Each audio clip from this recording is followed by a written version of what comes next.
Hi there, I'm Carla Kite. Welcome back to my channel. So today we're going to talk about buying versus renting. Just what are some things that you might need to know if you're contemplating either or.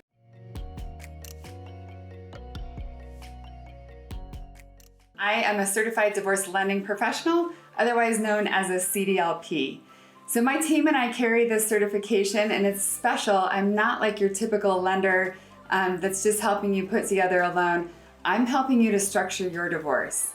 I want to repeat that because it's really important. I'm helping you to structure your divorce so that it goes along with lending guidelines so that you can remain in homeownership during and after your divorce. I have to tell you, I have helped a lot of families with their lending needs in my career, and experience really matters, especially when you're dealing with one of your largest assets when you're going through a divorce. Please understand that I am not an advocate for divorce, but I do want to help you through this and make sure that you end up in the best lending terms that are available to you. Ideally, I can work with both parties in the divorcing couple to help either the one person remain in homeownership in the marital home and the other person to maybe move on and purchase a new home.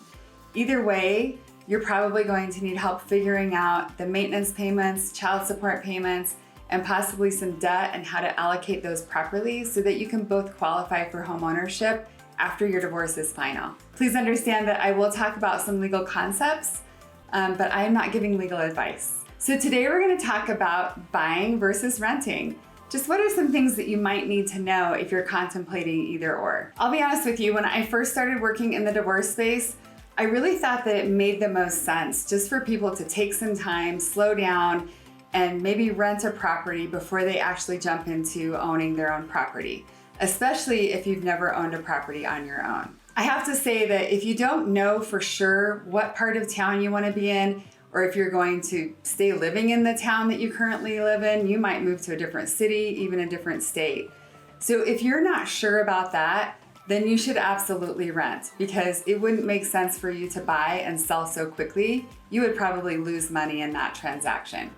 But there are a lot of reasons why you might want to just take a step back and make sure that you are set up to purchase a home, because that might make the most sense for a lot of reasons. I want you to think about, if you do move into a rental property, you're most likely going to be asked to sign a lease for a certain period of time. It's usually 1 year, and usually it will cost you a lot of money if you want to break that lease.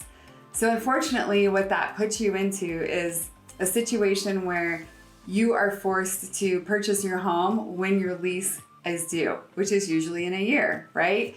So like I said, a lot of times the landlord will put certain verbiage in the lease that will let you out of it early.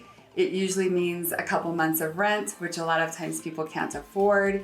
But really, I don't like the whole lease situation, because it puts you into purchasing your new home based on the terms of the lease, right? Or sometimes they'll let you go month to month after the lease is up, but it's very expensive and costly to do it that way as well. And sometimes you guys can't avoid it. That is what it is. But I'm just saying, if you are in the middle of a divorce and you're contemplating, should I rent or should I buy?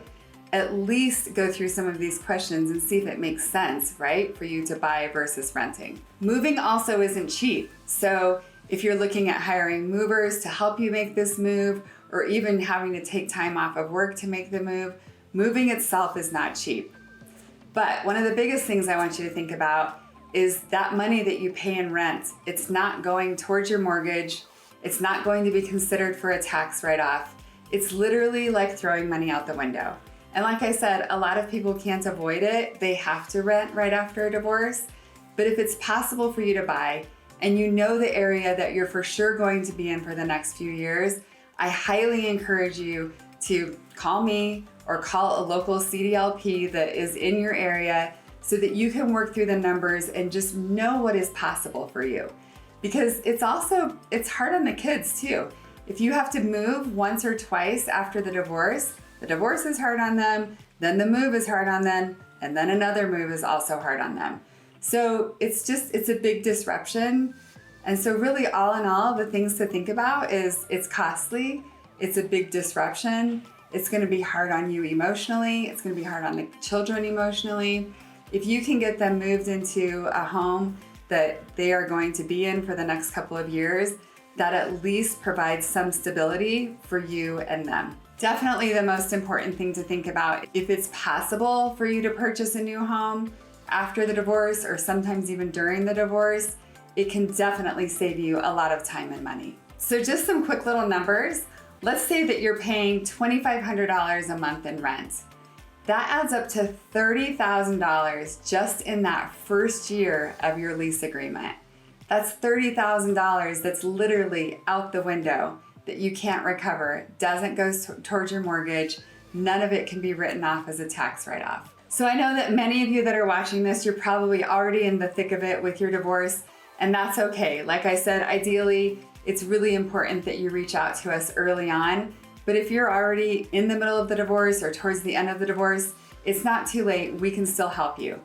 And if you don't know where to start with me. I have some fantastic resources that I can put you in touch with if you don't have the proper resources for the area that you're in, or if you don't know who to call first. I know a lot of you that are reaching out to friends and family and coworkers for advice, you're probably getting an earful. I just want to remind you to make sure that you're reaching out to professionals that can actually help you to answer your questions. Remember, your typical lender, the lender that you use to purchase your home or the lender that is servicing your loan right now, probably is not a CDLP. They probably will not be able to help you as much as a CDLP will be able to help you. Again, please reach out, call or text this number that's popping up, and we will set up a time with you to go over your unique divorce situation and see if renting makes sense or if purchasing a home makes more sense for you. Thank you, and I look forward to sharing again really soon.